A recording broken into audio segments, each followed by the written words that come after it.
Mayroon ako dito mga idol na ginawa nga na saranggola mga idol. At ito mga idol oh. Kung tawagin mga idol ay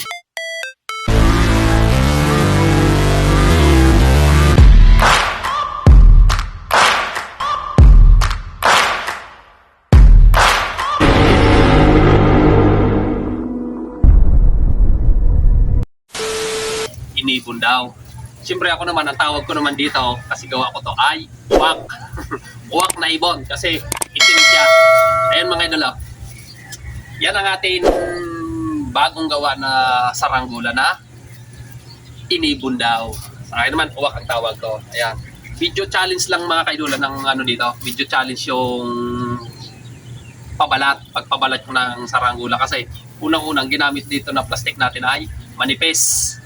Sa mga kaidolan, medyo nahirapan ako sa pagpabalat nito kasi unang-una, ito kasing taas na to, kawayan to. Pagdating dito, tali na yan. Medyo hirap siya pag hapitin yung plastic, kaya ang naging resulta, ayan, medyo may mga kulo-kulubot yung plastic na pabalat natin. Oh. Pero naging okay naman. Ang kulang na lang nito ay parisukat. Parisukat na lang. Tingin ko lang dito mga kaidolan na medyo napalaki ata to. Dapat sana hinabahabaan ko to ng konti. Kasi nga first time ko din mga kaidolan na gumawa ng ganitong klase na saranggola. At siyempre papakita ko sa inyo mga kaidolan yung ating likod dito. Saranggola na ginawa. Yan yung likod niya mga kaidolan. Kawayan, hindi kawayan ulit dito. Then ayan yung tali. Tali yan mga idol. May hindi pa pala. May hindi pa ako dito nagupit mga idol. Kailangan pa natin to gupitin pa natin yan para maging maayos yung ating gawa. Sana, mga idol, lumipad ng maayos to para naman maging satisfy, maging successful yung aking gawa na saranggola kasi nga first time ko to. Ayan o. Tanong ko na lang dito, kung may isa-suggest kayo mga idola, kung paano lagyan ng parasukat kasi wala pa akong idea mga idola kung paano lagyan to ng parasukat. Dito ba lalagyan? Or dito? Siyempre, pag dito natin nilagyan to sa may gitna ng parasukat, kailangan may suporta dito na plastic na matibay-tibay. Diba? Papasuan pa natin, kakatulin natin para pagdating dito, hindi kagad mapunit yung plastic na ito. Kasi nga, itong plastic na ito mga kailulat, manipis talaga. Ayan o. Ayan yung atin na, no?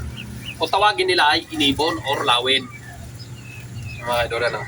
Yun nga lang, talaga sa pagpapasok ng katol dito ng plastic, medyo hirap talaga gawa ng manipis. Nagkakaroon siya ng mga butas. Sabi nga, medyo hindi pa masyadong eksperto sa pagpapasok, no? Pero okay din naman.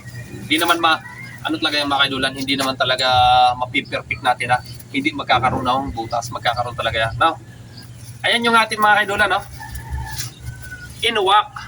Ayan o. Inuwak. Uwak na saranggola. Ayan. So magtatanong kung matigas ba itong ating baskagan or pakpak. Malambot yan mga kailulan. Ayan o. Malambot siya. Ayan o. Hindi siya pwede sa, sabi nga, pang malakasan na hangin. Kasi pag malakasan na hangin, titiklop to eh. Hindi niya kakayanin. Kumbaga, sasaktuhan lang na hangin. Kita. Siyempre mga kaidulan, abangan nyo ang display natin ito. Kung magiging okay ba yung lipad o hindi. Sana maging okay yung lipad kasi first time natin na gumawa ng ganitong klaseng saranggola. Now, sana maging okay para naman maging satisfy yung aking gawa. Pag lipad na, gagawa pa tayo na mas malaki-laki dito. Pero ito mga kaidulan, isang lipan na to. Yeah. Yeah.